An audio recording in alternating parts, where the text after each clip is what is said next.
अगला है अपना ट्राइंगल्स चैप्टर। ट्राइंगल्स चैप्टर में सबसे पहली चीज है बीपीटी। बीपीटी का प्रूफ बहुत इंपॉर्टेंट है मेरी जान, ये प्रूफ है बीपीटी का, एक बार देखो जल्दी से, देखो याद आ रहा है, याद आ रहा है, बहुत बार पूछा गया है। कैसे निकालते हैं मेरी जान बीपीटी का प्रूफ, कैसे करते हैं बीपीटी का प्रूफ, कैसे करते हैं? सबसे पहले इसका एरिया अपॉन में इसका एरिया, तो एरिया ऑफ एडी अपॉन में बीडी। ऊपर वाले का एरिया कैसे लिखेंगे?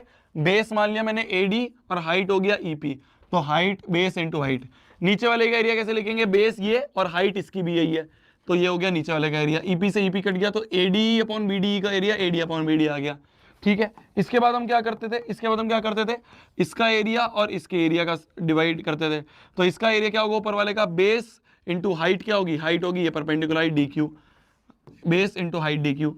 नीचे वाले का एरिया बेस इंटू हाइट इसकी भी डी क्यू होगी, परपेंडिकुलर हाइट डी क्यू होगी, ये कट गया ये कट गया। तो मैंने ये देखा एडी अपॉन बीडी का ratio AD upon BD, AD upon CD का रेशो ए अपॉन सी, है ना। तो एडी एडी तो मेरे को न्यूमरेटर सेम दिख रहे हैं, पर बीडीई और सीडीई जो हैं, कौन कौन से हैं? बीडीई, ये है बीडीई और ये है सीडीई। इन दोनों का एरिया भी क्या होता है? सेम होता है, क्योंकि दोनों बिटवीन सेम बेस है और बिटवीन सेम पैरेलल लाइन है, तो इन दोनों का भी एरिया सेम होगा।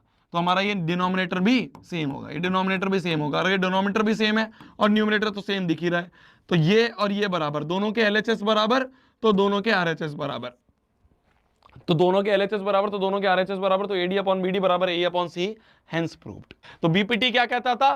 बीपीटी कहता था कि अगर ये लाइन इसके पैरेलल है तो दिस अपॉन में दिस बराबर छोटा अपॉन में छोटा, छोटा अपॉन छोटा बराबर छोटा अपॉन छोटा, ऊपर वाला छोटा अपॉन बड़ा बराबर ऊपर वाला छोटा अपॉन बड़ा, नीचे वाला छोटा अपॉन बड़ा बराबर नीचे वाला छोटा अपॉन बड़ा। ये कहता था हमारा बेसिक प्रोपोर्शनैलिटी थ्योरम, और उसका ये प्रूफ हो गया मेरी जान। आ जाओ आ जाओ, ये क्वेश्चन बहुत जानदार क्वेश्चन है, सीबीएसई को बहुत पसंद है, रिपीट हो सकता है। बोला जा रहा है diagonals of a trapezium of a quadrilateral intersect each other at point such that AO upon BO बराबर सीओ अपॉन डीओ है। क्या? एओ अपॉन में बीओ बराबर सीओ अपॉन डीओ है। प्रूव करना है एबीसीडी ट्रेपीजियम। ट्रेपीजियम का मतलब मेरे को क्या प्रूव करना है? ट्रेपीजियम का मतलब मेरे को प्रूव करना है A B parallel to C D. मेरे को प्रूव करना है A B is parallel to C D, ये और ये पैरेलल है। कैसे प्रूव करते थे हम? कैसे प्रूव करते थे? कैसे प्रूव करते थे बताओ, कैसे प्रूव करते थे? पहले एक लाइन मान लेंगे OE जो कि इसके पैरेलल है, एक OE लाइन मान लेंगे इसके पैरेलल, याद आ रहा है? ये लाइन इसके पैरेलल मान लेंगे। तो इस ट्राइंगल में अगर मैं बीपीटी लगाऊं तो क्या होगा? क्या होगा? DE अपॉन EA बराबर OD upon OB, DE upon EA बराबर OD अपॉन OB। पर ये जो है ना OB अपॉन OD ऊपर ले जाए, इधर से रेसिप्रोकल कर दिया, तो OB अपॉन OD जो आ रहा है वो EA अपॉन DE आ रहा है, पर OB अपॉन OD जो है वो AO अपॉन CO के भी बराबर है, AO अपॉन CO के भी बराबर है, AO अपॉन CO के बराबर है। तो OB upon OD AO upon CO के भी बराबर, OB upon OD EA upon DA के भी बराबर। तो मतलब EA अपॉन DA जो होगा वो AO अपॉन CO के बराबर होगा, AO अपॉन CO के बराबर होगा। मतलब कि क्या क्या क्या? EA अपॉन DA, EA क्या है? ये EA अपॉन में DE AO अपॉन CO के बराबर, AO अपॉन CO के बराबर। तो अगर रेशो प्रोपोर्शनल है तो ये लाइन इसके भी पैरेलल होगी। तो हमने कंस्ट्रक्शन में माना था ये इसके पैरेलल, और प्रूफ ये हो गया कि ये इसके भी पैरेलल, तो ये और ये आपस में पैरेलल, तो A B parallel to C D हो गया, हेंस प्रूव्ड ये एक ट्रेपीजियम है, हेंस प्रूव्ड ये एक ट्रेपीजियम है। तो पहले मैं कंस्ट्रक्शन से इसके पैरेलल मानूंगा और बाद में प्रूफ ये हो जाएगा ये इसके भी पैरेलल है, तो इस और ये आपस में पैरेलल होंगे, तो ये और ये आपस में पैरेलल हो गए मेरी जान। ठीक है, ये प्रूफ एक बार अच्छे से रीड कर लेना मेरी जान। ये जाते हैं सिमिलैरिटी पे। सिमिलैरिटी क्या होती थी? सिमिलैरिटी ऑफ टू ट्राइंगल्स, दो ट्राइंगल्स की सिमिलैरिटी। अगर दो ट्राइंगल सिमिलर हैं, बल्ले बल्ले मजा आ गया। सीपीएसटी से अपन लिख देंगे, क्या लिख देंगे? पहला एंगल पहले के बराबर, दूसरा एंगल दूसरे के बराबर, तीसरा एंगल तीसरे के बराबर, और A B upon Q P बराबर B C upon P R बराबर ए सी अपॉन में क्यू आर, ये बराबर। ठीक है, तो सिमिलैरिटी क्या कहती है कि अगर दो ट्राइंगल सिमिलर हैं, अगर दो ट्राइंगल्स हमारे सिमिलर हैं, दो ट्राइंगल्स हमारे सिमिलर हैं, तो सारे एंगल बराबर और सारे रेशियोज प्रोपोर्शनल। पर अगर ट्राइंगल को सिमिलर प्रूव करना है, अगर ट्राइंगल्स को सिमिलर प्रूव करना है तो कैसे करते थे? ये चार हमारे पास क्राइटेरियाज हैं, या तो दो एंगल बराबर कर दो, बात बन जाएगी, या फिर ये साइड इसके प्रोपोर्शनल, ये साइड इसके प्रोपोर्शनल, मतलब दिस अपॉन में दिस बराबर दिस अपॉन दिस कर दो और बीच का एंगल बराबर कर दो। A B upon P Q बराबर A C upon P R कर दो और बीच का जो एंगल है वो बराबर कर दो, तो साइड एंगल साइड से दोनों ट्राइंगल सिमिलर हो जाएंगे। या फिर तीसरा केस क्या होता है कि तीनों साइड्स प्रोपोर्शनल कर दो, कि A B upon P Q बराबर B C upon Q R बराबर A C upon P R कर दिया, तो साइड से दोनों ट्राइंगल्स सिमिलर हो जाएंगे। तो ये 4 क्राइटेरियाज होते थे हमारे ट्राइंगल्स को सिमिलर करने के। क्लियर है बंधु? क्लियर है बंधु? इस क्वेश्चन पे आ जाए, इस क्वेश्चन पे आ जाए, ध्यान से देखियो, ध्यान से देखो। बोला जा रहा है इन द गिवन फिगर हमें इस x को एक्सप्रेस करना है बी सी और ए के टर्म्स में। ठीक है, ठीक है, ठीक है। ध्यान से देखना, क्वेश्चन को देख के ऐसा लगता है कि यहाँ पे बीपीटी लगेगी, पर बीपीटी जो होती है, याद करो ये कॉन्सेप्ट मैंने तुम्हें बताया था, याद करो ये कॉन्सेप्ट मैंने तुम्हें बताया था। क्वेश्चन में देख के ऐसा लग रहा है कि दिस अपॉन दिस बराबर दिस अपॉन दिस कर दो, पर दिस अपॉन दिस की तो नीड ही नहीं है। बीपीटी क्या करती थी?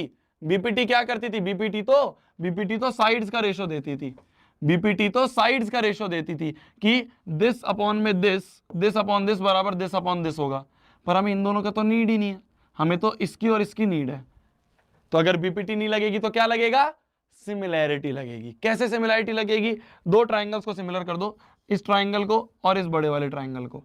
कैसे सिमिलर करेंगे? ये कॉमन एंगल है और ये क्या हो गए? करस्पॉन्डिंग एंगल हो गए, तो दोनों ट्राइंगल सिमिलर। तो जैसे ही दोनों ट्राइंगल सिमिलर कर दिया, कौन कौन से ट्राइंगल को? छोटे वाले को और इस बड़े वाले ट्राइंगल को। इन दोनों ट्राइंगल को हमने सिमिलर कर दिया। जैसे ही सिमिलर कर दिया, रेशियोज प्रोपोर्शनल हो गए, बस जिस जिस रेशियो का काम है वो लिख दिया और हमारा आंसर आ गया।